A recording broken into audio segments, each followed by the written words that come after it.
Right, let's have a look at the implications of this oil spill. We're now joined by the Vice Chairman of Bank of America-Merrill Lynch, Thomas Petrie. Thomas is also a top oil and gas deal maker. The rules of the game have changed now, surely. They have. This is a big event, and it has a lot of knock-on effects. We're going to see tighter regulation. We're going to see, I think, deferred access to new acreage. We're going to see a series of steps taken to clamp down, starting at the government, but extending well into industry. And we can't turn back the clock on this one, I don't think. So Sarah Palin's refrain during the election of drill, baby, drill goes out the window. It does. And, of course, already there's been the spill, baby, spill issue that's been raised, and it's really hard to refute that. So the case for drilling has been adversely impacted. However, one needs to understand that we can't stop. But I think even the Obama administration acknowledges there's a need to move ahead, but move ahead under much more controlled circumstances. And, of course, there is energy nationalism as well and energy protectionism, that they realize that they do need to not be reliant on external energy sources. So what do they do about addressing that? Well, I think one of the real good options is increased emphasis on using natural gas in both transportation and power generation. And we're beginning to see that. Boone Pickens has talked about it for a long time.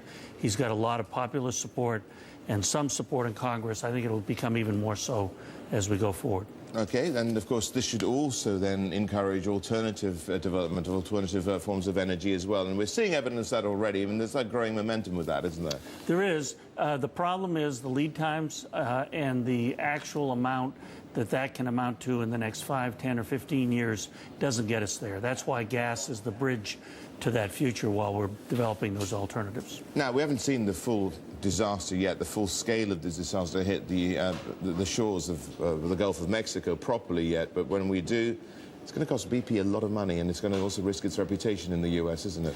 They're working hard to address that, and they're pulling out all the stops in terms of cleanup efforts, et cetera. They're bringing in skimmers from around the world, et cetera. But there's no question it's reputationally very harmful. I think Tony Hayward's made the point we'll be judged by how we deal with it, and they're making every effort to address it. Which is quite in contrast with the way that Exxon dealt with the Exxon Valdez disaster. It does. The tone is different. The tone is different. There are a lot of lessons learned in the last 20 years. Let's move it on actually global oil prices as well and how we're headed there. We went below $70 a barrel. Where do we go now? My best guess is we'll see the appearance of stability here, but I think I would not be surprised to see it test even lower. OPEC, I think, at about $60 a barrel, steps in and reduces. Ironically, 2 weeks ago, we were at 88, and if 88 had become 92, OPEC would have been considering increasing production to bring prices down. The events... They're going to be happy at $90 a barrel, though, haven't they? They've described 80 as the ideal price. A 70 to 90 range is workable.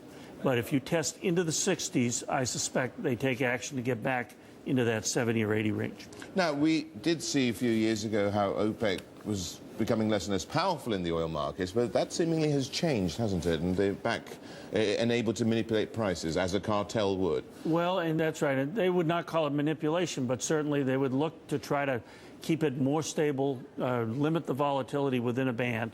And the reason is there's more and more evidence that we're approaching that point of peak oil, or at least plateau oil. Okay, but do we see the days of $100 a barrel again, though, as well, and let's say looking in the medium term?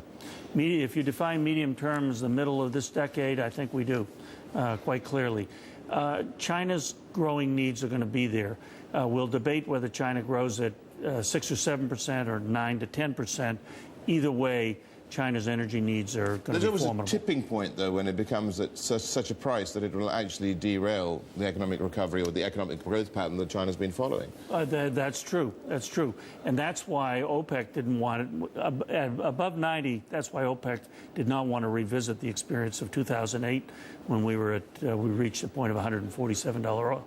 They realized that is counterproductive. Thomas Petrie, thank you very much indeed. He's Vice Chairman at Bank of America-Merrill Lynch.